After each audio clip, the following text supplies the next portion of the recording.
नमस्ते और the deep dive में आपका स्वागत है। आज हम क्लास 10th साइंस के एक ऐसे चैप्टर की गहराई में उतरेंगे जो हमारी मॉडर्न दुनिया को आम चलाता है, इलेक्ट्रिसिटी। हाँ। और इस चर्चा का मिशन सिर्फ फॉर्मूलाज रटना नहीं है।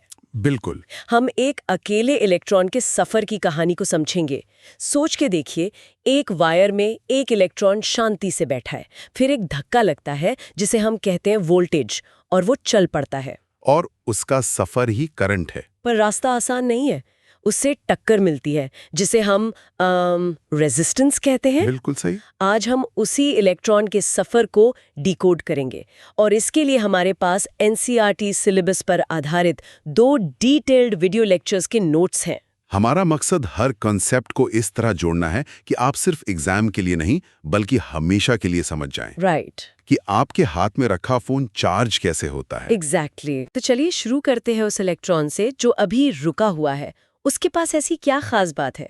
ये चार्ज आखिर है क्या? देखिए, चार्ज किसी भी मैटर की वो फंडामेंटल प्रॉपर्टी है जिसकी वजह से वो इलेक्ट्रिक और मैग्नेटिक फील्ड्स में इंटरैक्ट कर पाता है। अच्छा। आसान भाषा में ये पार्टिकल की एक आइडेंटिटी है।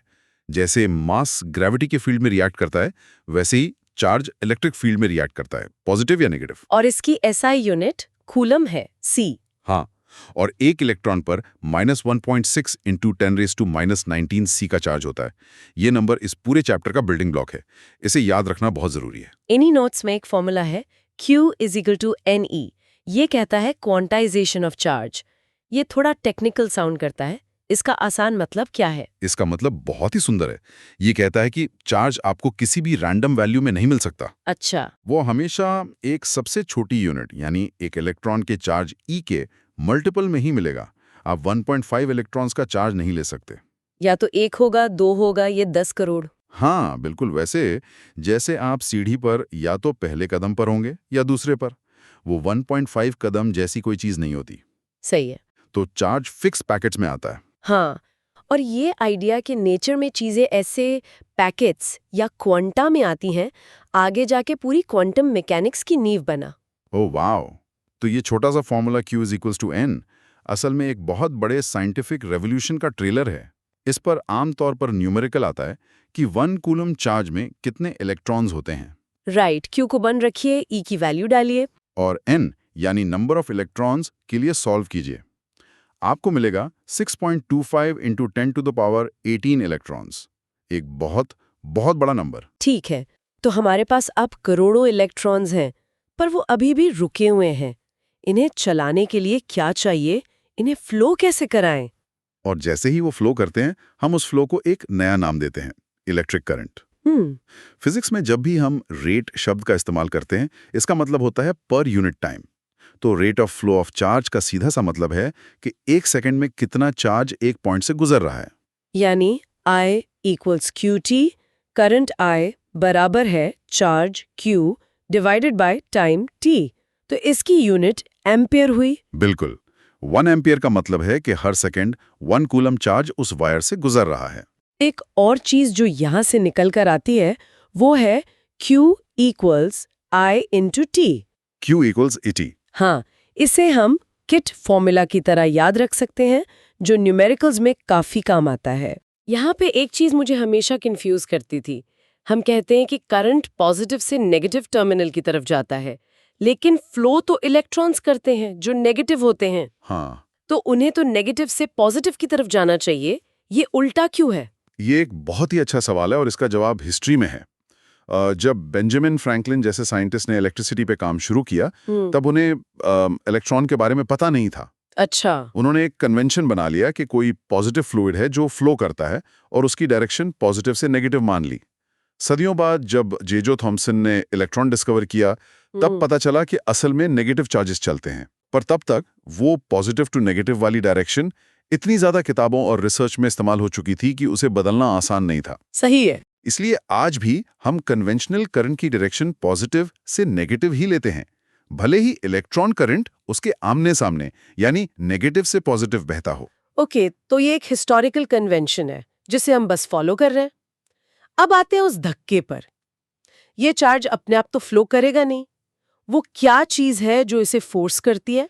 वो फोर्स है पोटेंशियल डिफरेंस, जिसे हम आम भाषा में वोल्टेज कहते हैं। इसकी सबसे अच्छी एनालॉजी पानी की है। दो टैंक हैं, एक ऊपर रखा है, एक नीचे।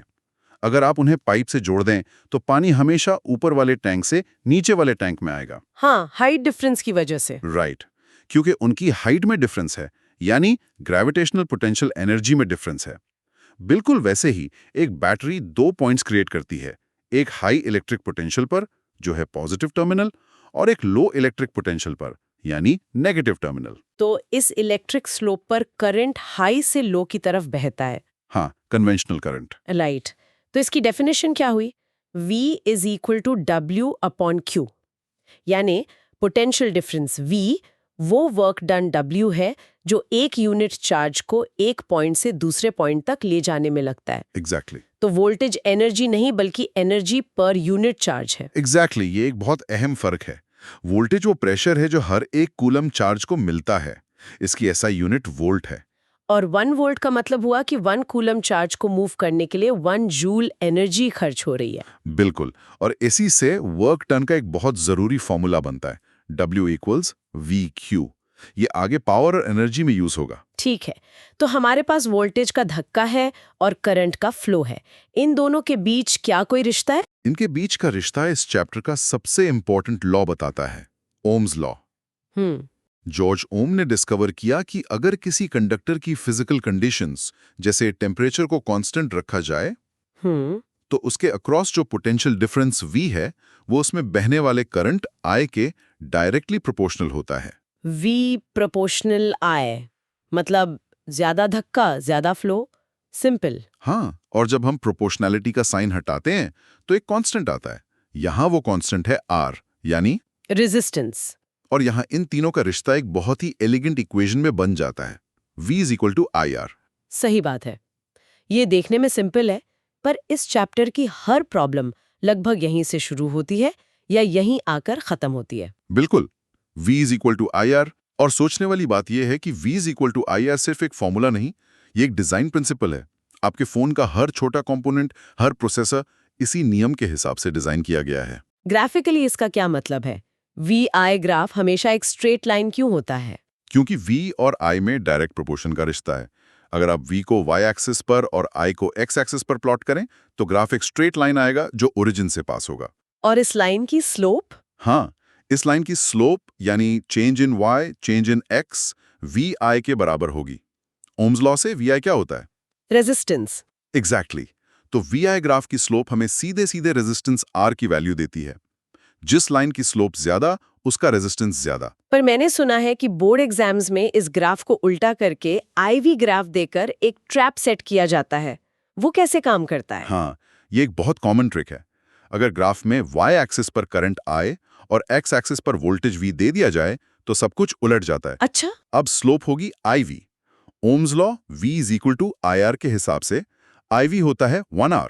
तो स्लोप अब रेजिस्टेंस का रेसिप्रोकल है। हाँ, इस केस में जिस लाइन की स्लोप सबसे ज्यादा होगी उसका रेजिस्टेंस सबसे कम होगा, और जिसकी स्लोप सबसे कम होगी उसका रेजिस्टेंस सबसे ज्यादा होगा। 2023 और 2024 दोनों साल इस कॉन्सेप्ट पर सवाल आए हैं। तो हमारे इलेक्ट्रॉन के सफर में वोल्टेज का धक्का है जो करंट को चला रहा है, पर V is equal to IR में ये तीसरा साथी R क्या कर रहा है? ऐसा लगता है जैसे ये फ्लो को रोकने की कोशिश कर रहा है। आपने बिल्कुल सही समझा। ये रुकावट आखिर है क्या और आती कहाँ से है? जब इलेक्ट्रॉन वायर में चलता है तो वो रास्ता खाली नहीं होता। वायर सॉलिड एटम्स से बनी है जिनके पॉजिटिव न्यूक्लियाई एक फिक्स्ड लैटिस स्ट्रक्चर में है। जब इलेक्ट्रॉन तेजी से चलता है तो वो इन एटम से और दूसरे इलेक्ट्रॉन से बार बार टकराता है। हर टक्कर उसकी स्पीड कम करती है। यही माइक्रोस्कोपिक लेवल पर जो अपोजिशन है, इसे हम मैक्रो लेवल पर रेजिस्टेंस कहते हैं। इसकी SI यूनिट ओहम यानी ओमगा है। तो ये रेजिस्टेंस किन चीजों पर डिपेंड करता है? मुख्य तौर पर 4 चीजों पर। एक, वायर की लेंथ L। जितनी लंबी वायर उतने ज्यादा टक्कर, उतना ज्यादा रेजिस्टेंस, तो R प्रोपोर्शनल टू L। सही है। 2, वायर की मोटाई यानी area of cross section A। जितना मोटा वायर, इलेक्ट्रॉन्स के पास निकलने के लिए उतनी ज्यादा जगह, उतनी कम टक्कर, तो R प्रोपोर्शनल टू 1/A। ठीक है, R प्रोपोर्शनल टू LA, मतलब मोटा तार बेहतर है पर हमारे घरों में आमतौर पर इतने पतले तार क्यों इस्तेमाल होते हैं? मोटा कॉपर वायर्स लगाने से तो रेजिस्टेंस और कम हो जाना चाहिए, जो ज्यादा एफिशिएंट होगा। बहुत अच्छा सवाल है। एफिशिएंसी के अलावा दो और चीजें हैं, कॉस्ट और प्रैक्टिकलिटी। कॉपर महंगा होता है और अगर हम हर जगह बहुत मोटे तार लगाएंगे तो कॉस्ट बहुत बढ़ जाएगी। और उन्हें वॉल्स में फिट करना भी मुश्किल होगा। एग्जैक्टली इसलिए इंजीनियर्स एक बैलेंस ढूंढते हैं, इतना मोटा तार हो कि वो सेफ रहे और ज्यादा एनर्जी वेस्ट ना हो, पर इतना भी मोटा ना हो कि वो महंगा और इम्प्रैक्टिकल हो जाए। समझ गई। और तीसरा और चौथा फैक्टर? तीसरा फैक्टर है टेम्परेचर। कंडक्टर्स में टेम्परेचर बढ़ाने से एटम ज्यादा तेजी से वाइब्रेट करने लगते हैं, जिससे इलेक्ट्रॉन्स की टक्कर और बढ़ जाती है। इसलिए कंडक्टर्स का रेजिस्टेंस बढ़ता है। और चौथा? चौथा और सबसे इंपॉर्टेंट फैक्टर है मटेरियल का नेचर।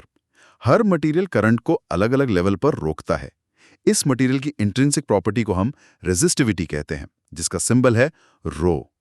रो। तो R इक्वल्स रो LA फॉर्मूला यहीं से आता है। इसका मतलब रेजिस्टिविटी मटेरियल की अपनी प्रॉपर्टी है, वो लेंथ या एरिया पर डिपेंड नहीं करती। बिल्कुल। एक छोटे कॉपर के तार की रेजिस्टिविटी और एक मोटे कॉपर के तार की रेजिस्टिविटी सेम होगी, पर उनका रेजिस्टेंस अलग-अलग होगा। रेजिस्टिविटी की यूनिट ओम मीटर होती है। इस फॉर्मूला पर एक क्लासिक सवाल आता है, अगर एक वायर को स्ट्रेच करके उसकी लेंथ डबल कर दी जाए तो नया रेजिस्टेंस क्या होगा? लोग सोचते हैं 2R, पर जवाब 4R होता है। ऐसा क्यों? ये इसलिए क्योंकि जब आप तार को खींचते हैं तो वो पतला भी हो जाता है। उसका मटेरियल कहीं जाता नहीं, यानी वॉल्यूम कांस्टेंट रहती है। अच्छा, volume is area into length. हाँ, अगर आपने लेंथ को डबल 2L किया तो वॉल्यूम को कांस्टेंट रखने के लिए एरिया को आधा A2 होना पड़ेगा। अब नए रेजिस्टेंस के फॉर्मूला में L की जगह 2L और A की जगह A2 डालिए। तो 2 ऊपर जाके मल्टीप्लाई हो जाएगा और नया रेजिस्टेंस 4R हो जाएगा। एग्जैक्टली यही लॉजिक है। अगर लेंथ 3 गुना करेंगे तो रेजिस्टेंस 9 गुना हो जाएगा। अब जब हमें इंडिविजुअल रेजिस्टर्स के बारे में पता है, तो इन्हें जोड़कर एक सर्किट कैसे बनाएं? सीरीज और पैरेलल कॉम्बिनेशंस में क्या फर्क है? सीरीज कॉम्बिनेशन का मतलब है रेजिस्टर्स को एक के बाद एक एंड टू एंड जोड़ना, जैसे ट्रेन के डिब्बे। इसकी सबसे बड़ी पहचान यह है कि करंट के पास जाने के लिए सिर्फ एक ही रास्ता होता है। राइट। इसलिए सीरीज में हर रेजिस्टर में करंट I सेम रहता है, लेकिन बैटरी का टोटल वोल्टेज हर रेजिस्टर में उसकी वैल्यू के हिसाब से बढ़ जाता है, यानी डिफरेंट होता है। और टोटल रेजिस्टेंस निकालना सबसे आसान है। सीधा सबको जोड़ दीजिए। REQ is equal to R1 plus R2 plus R3। हाँ, अब आते हैं पैरेलल पर। पैरेलल में सभी रेजिस्टर्स के दोनों एंड्स दो कॉमन पॉइंट से जुड़े होते हैं। इसकी पहचान सीरीज से बिल्कुल उल्टी है, क्योंकि सभी रेजिस्टर्स सेम 2 पॉइंट से जुड़े हैं, इसलिए सबके across potential difference V same रहता है। लेकिन जब करंट एक जंक्शन पर पहुंचता है तो वो बढ़ जाता है, डिफरेंट होता है। सही। हर ब्रांच में करंट उस ब्रांच के रेजिस्टेंस के हिसाब से जाता है। तो इसका इक्विवेलेंट रेजिस्टेंस कैसे निकालते हैं? यहाँ फॉर्मूला थोड़ा अलग है। हाँ, यहाँ फॉर्मूला थोड़ा ध्यान से यूज करना होता है। हमें रेसिप्रोकल्स को ऐड करना होता है। 1/REQ is equal to 1/R1 plus 1/R2 plus R3। और एक कॉमन गलती जो स्टूडेंट्स करते हैं वो है फाइनल आंसर को उल्टा करना भूल जाना। बिल्कुल, जो भी वैल्यू आती है उसका रेसिप्रोकल लेना जरूरी है, तभी आपको REQ मिलेगा। एक जरूरी सवाल, हमारे घरों में सारी वायरिंग पैरेलल में क्यों होती है, सीरीज में क्यों नहीं? इसके 3 बड़े कारण हैं। पहला, पैरेलल में ओवरऑल रेजिस्टेंस कम हो जाता है, जबकि सीरीज में बढ़ जाता है। कम रेजिस्टेंस मतलब करंट आसानी से फ्लो करेगा। ठीक है। दूसरा, पैरेलल में हर डिवाइस को बैटरी का पूरा और सेम वोल्टेज मिलता है, जैसे हमारे घरों में सबको 220V मिलता है। तीसरा और सबसे इम्पोर्टेंट, हर डिवाइस का अपना स्विच होता है। हाँ, अगर एक बल्ब फ्यूज हो जाए तो बाकी सब चलते रहते हैं। करेक्ट। क्योंकि करंट के पास दूसरे रास्ते होते हैं। सीरीज में अगर एक भी बल्ब खराब हो गया तो पूरा सर्किट ब्रेक हो जाता है और कुछ नहीं चलता। जैसे दिवाली की पुरानी लड़ियों में होता था। बिल्कुल वही। ओके, तो अगर हमें एक मिक्स्ड सर्किट सॉल्व करना हो जिसमें सीरीज और पैरेलल दोनों हो, तो उसको अप्रोच करने का सही तरीका क्या है? एक सिस्टमैटिक 3 स्टेप प्रोसेस फॉलो करना चाहिए। स्टेप 1, पूरे सर्किट को सिंप्लीफाई करके उसका एक R इक्विवेलेंट निकालो। सबसे अंदर वाले कॉम्बिनेशन से शुरू करो, उसे सॉल्व करके एक सिंगल रेजिस्टर से रिप्लेस करो और सर्किट को रीड्रॉ करो। अच्छा, स्टेप बाय स्टेप सिंप्लीफाई करना है। हाँ, ये प्रोसेस तब तक रिपीट करो जब तक आपके पास एक ही रेजिस्टर ना बच जाए। स्टेप 2, अब आपके पास टोटल वोल्टेज V है और टोटल रेजिस्टेंस Req है। ओम्स लॉ V = IR का इस्तेमाल करके बैटरी से निकलने वाला टोटल करंट I निकाल लो। और स्टेप 3, स्टेप 3, अब इस टोटल करंट को लेकर सर्किट में पीछे की तरफ जाओ और हर इंडिविजुअल रेजिस्टर में करंट और वोल्टेज कैलकुलेट करो। ये सुनने में थोड़ा मुश्किल लगता है। पर प्रैक्टिस से आसान हो जाता है। और कुछ ट्रिक्स हैं, जैसे अगर दो सेम वैल्यू के रेजिस्टर्स, मान लीजिए 10 ओम के, पैरेलल में, तो उनका इक्विवेलेंट सीधा आधा यानी 5 ओम हो जाता है। ये टाइम बचाता है। चलिए, अब इलेक्ट्रॉन के सफर के असर पर आते हैं। हमने कहा था कि इलेक्ट्रॉन्स एटम से टकराते हैं, जिससे रेजिस्टेंस पैदा होता है। इस टक्कर से और क्या होता है? इस टक्कर से एनर्जी ट्रांसफर होती है। इलेक्ट्रॉन की काइनेटिक एनर्जी एटम को मिलती है, जिससे एटम तेजी से वाइब्रेट करने लगता है और हमें ये वाइब्रेशन गर्मी यानी हीट के रूप में महसूस होती है। इसे कहते हैं हीटिंग इफेक्ट ऑफ करंट। और इससे जुड़ा है joules law of heating. Formula है H = I² RT। इसका क्या मतलब है? ये फॉर्मूला बताता है कि कितनी हीट प्रोड्यूस होगी। ये करंट के स्क्वायर I², रेजिस्टेंस R और टाइम T के डायरेक्टली प्रोपोर्शनल है। यहाँ सबसे अहम चीज I² है। हाँ, इसका मतलब है कि अगर आप करंट को डबल करेंगे तो हीट प्रोडक्शन 4 गुना 2² बढ़ जाएगा। अगर करंट 3 गुना करेंगे तो हीट 9 गुना बढ़ जाएगी। इसीलिए हाई करंट सर्किट्स इतने खतरनाक हो सकते हैं। पर ये हीट हमेशा बेकार तो नहीं होती, हम इसका इस्तेमाल भी करते हैं। बिल्कुल, कई डिवाइसेस इसी इफेक्ट पर काम करते हैं, जैसे इलेक्ट्रिक बल्ब का फिलामेंट, वो टंगस्टन का बना होता है। क्यों? क्योंकि इसका मेल्टिंग पॉइंट बहुत हाई होता है, लगभग 3400 डिग्री सेल्सियस, और इसकी रेजिस्टिविटी भी हाई होती है। तो ये बिना पिघले इतना गर्म हो जाता है कि ग्लो करने लगता है। और इलेक्ट्रिक हीटर या आयरन में? उनमें निक्रोम अलॉय की कॉइल होती है। इसकी रेजिस्टिविटी बहुत हाई होती है और ये इतनी गर्मी पर भी ऑक्सीडाइज होकर टूटती नहीं। और सबसे जरूरी एप्लीकेशन, इलेक्ट्रिक फ्यूज। ये एक सेफ्टी डिवाइस कैसे है? फ्यूज एक ऐसे मटेरियल का बना होता है जैसे टिन लिड अलॉय, जिसकी दो खास बातें हैं, लो मेल्टिंग पॉइंट और high resistivity. Low melting point, अच्छा। हाई रेजिस्टिविटी से ये जल्दी गर्म होता है और लो मेल्टिंग पॉइंट से ये जल्दी पिघल जाता है। जब भी सर्किट में शॉर्ट सर्किट या ओवरलोडिंग की वजह से करंट अचानक बहुत बढ़ जाता है, तो H = I² RT के हिसाब से फ्यूज वायर में बहुत तेजी से हीट बनती है। और इससे पहले कि ये हाई करंट हमारे टीवी या फ्रिज को खराब करे, फ्यूज वायर पिघल जाता है। हाँ, सर्किट को ब्रेक कर देता है और आपके महंगे अप्लायंसेस बच जाते हैं। अब बात करते हैं इलेक्ट्रिक पावर की। पावर और एनर्जी में क्या फर्क है? पावर है काम करने का रेट, यानी कितनी तेजी से एनर्जी इस्तेमाल हो रही है। पावर की ऐसा यूनिट वॉट है। 1 वॉट का मतलब है 1 जूल पर सेकेंड। और एनर्जी वो टोटल काम है जो किया गया। राइट। पावर के 3 अलग अलग फॉर्मूलाज हैं। P = VI, P = I² R और P = V² R। इनमें से कब कौन सा यूज करना है? ये तीनों एक ही हैं, बस ओम्स लॉ V = IR से एक दूसरे में कन्वर्ट हो सकते हैं। आप वो फॉर्मूला इस्तेमाल करें जिसके वेरिएबल्स आपको पता है। ठीक है। P = VI सबसे फंडामेंटल है। अगर आपको सीरीज सर्किट में पावर निकालनी है जहां I सेम रहता है, तो P = I² यूज करना आसान होता है। अगर पैरेलल सर्किट में निकालनी है जहां V सेम रहता है, तो P = V² बेटर रहता है। समझ गई। और आखिर में वो चीज जिससे सबके पेरेंट्स परेशान रहते हैं, बिजली का बिल, वो यूनिट्स में कैसे कैलकुलेट होता है? हमारे घरों में एनर्जी कंजम्पशन बहुत ज्यादा होता है, तो जूल्स एक बहुत छोटी यूनिट पड़ जाती है।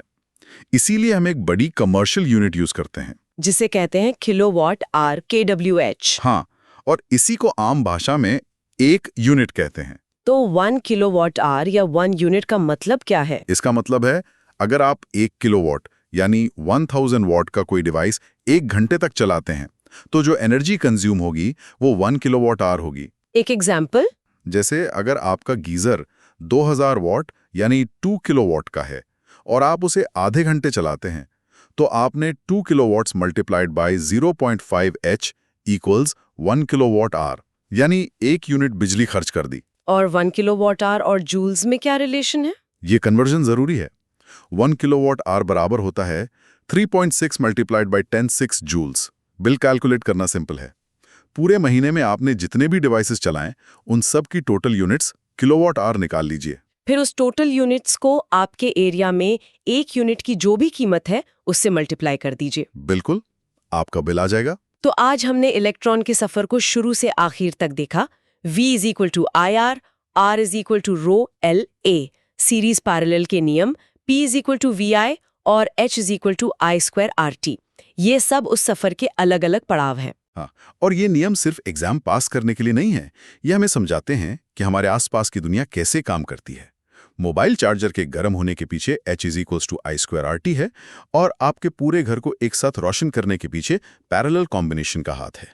तो आज की इस गहरी चर्चा को हम यहीं खत्म करते हैं, पर एक सवाल आपके लिए छोड़ जाते हैं। जिस तरह सेमीकंडक्टर्स ने इलेक्ट्रॉनिक्स में क्रांति ला दी, क्या भविष्य में सुपरकंडक्टर्स, जिनका रेजिस्टेंस लगभग 0 होता है, हमारे इलेक्ट्रिसिटी यूज करने के तरीके को पावर प्लांट से लेकर हमारे घरों तक पूरी तरह से बदल सकते हैं? सोचिएगा जरूर।